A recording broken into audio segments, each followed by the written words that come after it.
नमस्कार, मैं हूं रवि सक्सेना और हम मेरे साथ देख रहे हैं रुवेलखंड समाचार। इस समय उत्तर प्रदेश के रामपुर से खबर आ रही है, जहां आज के तारीख में पूरे देश में रामपुर का सिलीवाड़ा गांव एक चर्चा का विषय बना है। और इसी के लिए आज एक पूर्व आईपीएस अमिताभ ठाकुर और नूतन ठाकुर दोनों रामपुर पहुंचे थे। दुर्भाग्यपूर्ण हम कह सकते हैं कि वो आज उस गांव गए, लेकिन उसके बाद जब आजम खान के घर में पहुंचे हैं, जैसे कि मैं आपको दिखा रहा हूं कि ये आजम खान का घर है। यहाँ पर अभी कुछ देर पहले अमिताभ ठाकुर और नूतन ठाकुर दोनों जने पहुंचे थे। उन्होंने अमिताभ ठाकुर और नूतन ठाकुर चाहते थे कि आजम खान के परिवार से वो मुलाकात कर लें और जब रामपुर आएँ तो आजम खान के परिवार का हालचाल डाल लें। लेकिन एक बात और उन्होंने कही है कि इस मामले में सिलीवाड़ा गांव जो है मिलक का, उसमें जो घटना हुई है उसके लिए पूरी तरह रामपुर प्रशासन जिम्मेदार है और उसकी उन्होंने उच्च स्तरीय जांच कराने की मांग की है। देखिएगा रिपोर्ट मेरे साथ।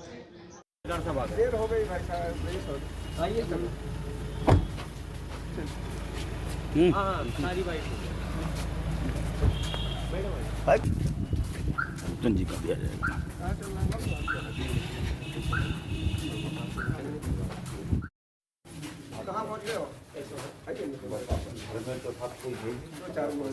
आइए आप मेरी तरफ भी बैठे।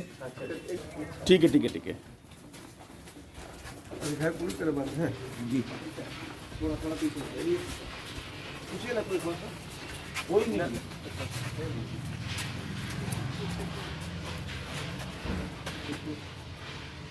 ये पहुँचे हैं आप, क्या देखने को मिला?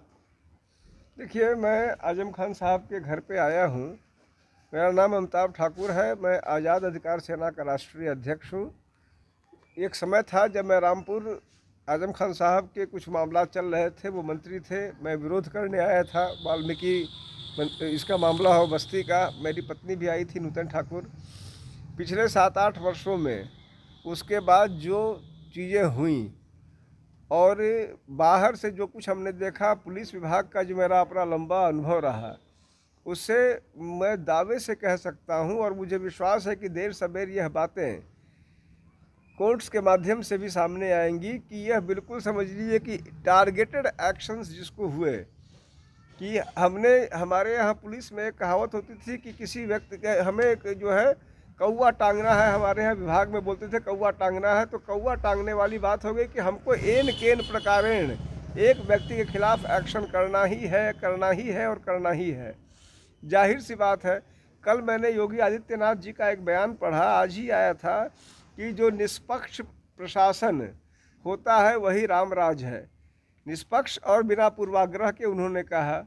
मेरा सवाल है कि क्या आजम खान के खिलाफ जो कार्रवाई हुई वह पूर्वाग्रहपूर्ण नहीं है? क्या वह निष्पक्ष है? क्या पूर्वाग्रह से ग्रसित नहीं है? क्या एक ही व्यक्ति पर, जिस पर कुछ वर्ष पहले 4, 6, 5 मुकदमे हों, उस पर 90-100 मुकदमे हो सकते हैं? यह सवालात ऐसे हैं। आजम खान साहब ने अक्सर इतिहास बनाया, इस रूप में भी वो एक इतिहास बना रहे हैं कि इतनी भारी संख्या में किसी व्यक्ति को राजनीतिक मुकदमों में डालकर लगातार उनके विरुद्ध कार्रवाई करते करते इन्होंने गुनाह किए, उनकी सज़ा हो। लेकिन जो टारगेटेड पूर्वाग्रहग्रस्त कार्रवाइयाँ हुई, वह जो राम राज की परिकल्पना कही जा रही है, उसके पूरी तरह खिलाफ है। अच्छा, आज वहाँ गए थे मिलक गांव में, सिलीवाड़ा गांव गए थे आप, वहाँ पे सिलीवाड़ा गांव के बारे में हम लोग 3-4 बातें कहना चाहेंगे। पहली बात तो यह है कि हमारी पार्टी आज़ाद अधिकार सेना की यह मांग है कि वहाँ कम से कम 1.5 करोड़ रुपए उन्हें मुआवजा दिया जाए और एक सरकारी नौकरी दी जाए। दूसरी बात, हमने यह पाया कि वहाँ 2 FIR दर्ज हुए हैं।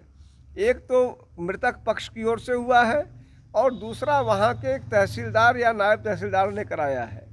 हमारा सवाल यह है कि ये नायब तहसीलदार का जो FIR है 92/2024, हमारी निगाह में वो पूरी तरह अनुचित है और वहाँ के स्थानीय लोगों को दबाव बनाने के लिए, उनको अर्दब में लेने के लिए है, ताकि उसमें जो घायल है, जो मृतक है, उनके पक्ष के लोग भी कहीं ना कहीं मुलजिम बना दिए गए हैं। जाहिर सी बात है कि अब वह किसी भी स्थिति में अपने मुकदमे को नहीं आगे बढ़ा सकते हैं, क्योंकि बढ़ाने की कोशिश करेंगे दूसरे मुकदमे में उनका नाम खोल दिया जाएगा। तीसरी बात, मौके पर जब मैं गया तो वहाँ के एक बड़े पुलिस अफसर ने मुझे सीधे शब्दों में बताया कि इसमें जो SDM थे उनकी सीधी गलती थी। एक पुलिस अफसर ने कहा कि वहाँ पर फायरिंग की कोई ज़रूरत नहीं थी। अनावश्यक फायरिंग की गई, अनावश्यक फायरिंग में एक जान गई। जाहिर सी बात है कि हम ऐसे मामले में जहाँ पुलिस खुद मुलजिम है, पुलिस खुद उसकी इन्वेस्टिगेटिंग बॉडी बनना चाह रही है, उसका हम विरोध करते हैं और हम सिलई गांव मामले की विवेचना सीबीआई से कराए जाने की मांग करते हैं और इस दिशा में हम प्रयास भी करेंगे कि इसकी विवेचना सीबीआई से हो। अरे जो बच्चा मरा है उसके लिए आपकी नज़र में कौन दोषी है? सीधे हमारी निगाह में उसके लिए सीधे सीधे मौके पर मौजूद एसडीएम, तहसीलदार और जो वहाँ के पुलिस इंस्पेक्टर थे वह दोषी हैं, क्योंकि जो हमें मौके पर लोगों ने बताया और खुद पुलिस के कुछ अफसरों ने कान में बताया, उसका यह अर्थ था कि सीधे सीधे वहाँ के एसडीएम ने ऐसे हालात उत्पन्न हुए बिना ही फायरिंग की।